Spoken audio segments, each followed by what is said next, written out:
This is how they did it back in the caveman days. Ryan, we're doing a squat talk. You got to come here. So we're talking about if you go ahead and do this practice with us. The flow training.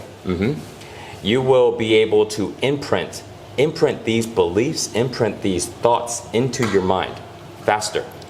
And the reason why is because, let's say right now, we're not really doing much, just we're doing a deep squat. But in reality, let's say we're just chilling, right? And we talk about a concept. Let's say this concept is, we want to learn how to not be so angry. You know, we want to go and not be so stressful. Just kind of chill out, right? Just kind of chill out on everything. Okay, cool. So we talk about this idea and why it's important, why it's going to help business, why it's going to be good for our relationship. Okay, cool. And afterwards, we go about our day.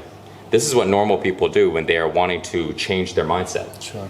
The challenge with this is, as they are talking about this, these thoughts, these ideas, these new beliefs and perceptions, it does not get imprinted. It does not get imprinted into the mind.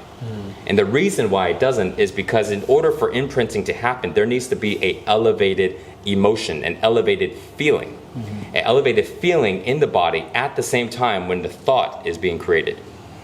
If there's not this elevated feeling in the body simultaneously, this thought does not get imprinted. Is it like an anchoring? Like, for example, like in NLP or something, you say a thought, but it's actually like when like a chaos is happening. That's actually the easiest way to remember something, like a traumatic experience when you're younger. Yep. Is because the only downside is it was like a negative emotion, right, instead of like a happy one. And the same thing goes for positive emotions. But it's the same idea, right?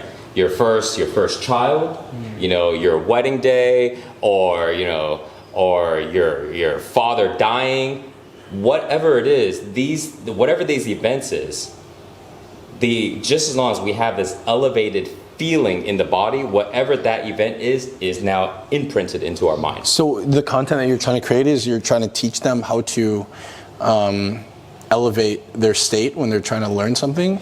I'm telling them that when they do flow training, if they were to train with us in person, if they were to go ahead and watch the video, if they were to train, or come over in the morning.